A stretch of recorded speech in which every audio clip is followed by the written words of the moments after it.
Bonjour à tous, aujourd'hui je te parle de ton autre. Quel est le message, quelle est la tendance pour la semaine prochaine dans sa vie?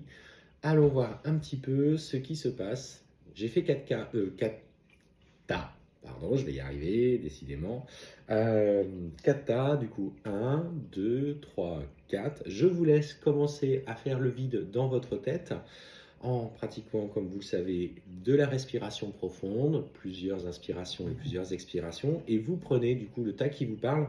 Je vais du coup mettre des pierres sur le tas pour ceux qui ont besoin justement d'avoir un petit repère visuel et qui agissent plus sur le visuel qu'en termes de ressenti. Et on y va. Alors, le pendule sur le tas numéro 1, mon petit collier de capuccinite sur le tas numéro 4, la Shiva Lingam et enfin la métisse sur le tas numéro 3. 1, 2, 3 et 4. Et je vous laisse quelques secondes avant de pouvoir développer chaque tas. C'est parti!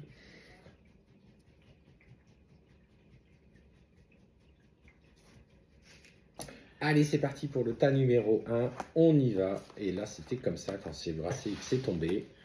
On te parle de quoi? On te parle qu'aujourd'hui, alors, ton autre, hein, clairement, il s'est mis focus dans une relation. Il a voulu absolument rentrer dans quelque chose qu'il maîtrisait. Alors, des relations parfois un peu légères ou rester ancré dans une relation qu'il avait depuis plusieurs années, quelle que soit la situation qu'il traverse. Et aujourd'hui, il se rend compte de la profonde erreur qu'il a commise. Quoi qu'il a fait, quoi qu'il il a essayé de sauver, qu'il a essayé de t'oublier, en fait, il se sent complètement paumé. Alors là, il est perdu. Hein. Pour le coup, il se rend compte que malgré tout ce qu'il a mis, toute la force, etc., rien ne va plus. Et qu'aujourd'hui, la relation qu'il vit ne tient plus qu'à un fil et qu'elle est en train de se déconstruire. Et bah, il a été au bout du bout du bout, on ne peut pas lui reprocher. Alors, surtout pour ceux qui sont dans des relations de plusieurs années.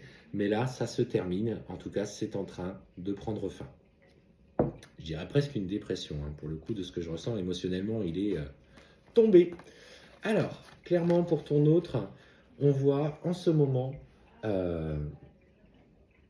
une élévation personnelle. Il est en train d'accéder à sa spiritualité. Le runner n'est pas toujours quelqu'un d'éveillé au moment du parcours. Il n'a pas toujours l'obligation de l'être. Alors, j'ai vu une personne qui a fait un commentaire en disant le runner doit s'éveiller dans le parcours. Non, c'est pas doit s'éveiller, c'est peut s'éveiller, ça n'a rien à voir.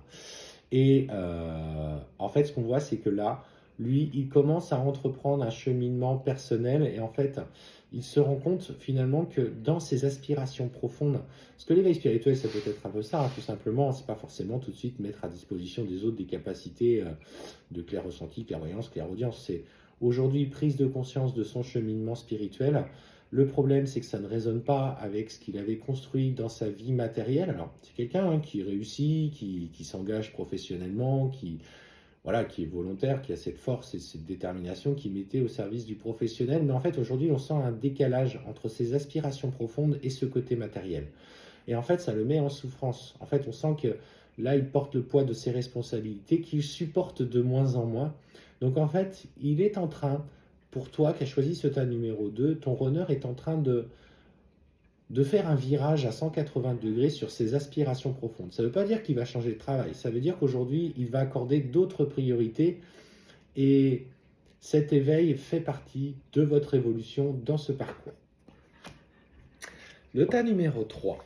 Allez, c'est parti, on y va. Et bim, et là, ton runner, celle-là j'ai kiffé, hein, pour le coup quand je l'ai vu, ton runner vit sa nuit noire de l'âme. Il prend cher. Son âme est sortie. La carte de l'âme est sortie, donc clairement en fait on voit qu'aujourd'hui il accumule les échecs, il se sent complètement perdu. Bon, tu l'as traversé, hein, tu sais ce que c'est que la nuit noire de l'âme, je sais tous, vous ne le souhaitez pas qu'il traverse ça, mais aujourd'hui c'est la clé de son changement, c'est la clé de sa renaissance, et en fait il est en train d'être profondément plongé dans la souffrance pour mettre fin au schéma répétitif. Alors, n'attends pas de communication avec lui dans cette période-là, ou à minima, il a besoin de se transcender, de se transformer en traversant aussi par lui-même cette période ô combien douloureuse. Alors, elle met du temps.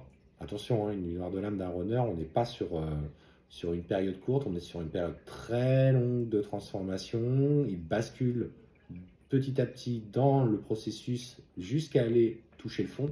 Donc il est sur ce chemin, il est sur la route. C'est ce qui matérialisera le plus profond de lui, ce tournant, ce changement de votre relation. On est sur quand même une approche de fin de parcours. Hein. Pour ceux qui sont dans un runner dans cette souffrance, on y est. Et enfin, la dernière. Alors, là, il n'est pas encore dans la nuit noire de l'âme. Pour ceux qui ont choisi le tas numéro 4, il est aujourd'hui en train de faire ressortir tous ses mauvais côtés.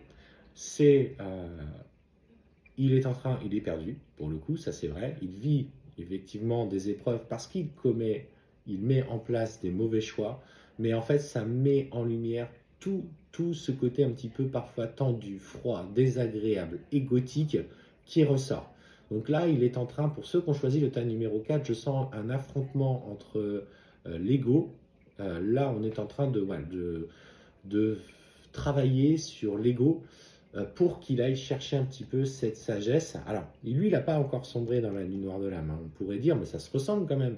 Non, lui, son âme est en train de le plonger profondément dans un bouleversement émotionnel par l'accumulation de malheurs indépendamment de ce qu'il met en place. Il est déjà passé par ce cycle où il commence à considérer justement apprendre ses mauvais côtés et ses blessures. Donc là, on n'est pas dans la lumière de l'âme, on est dans la première phase de transformation de ton runner.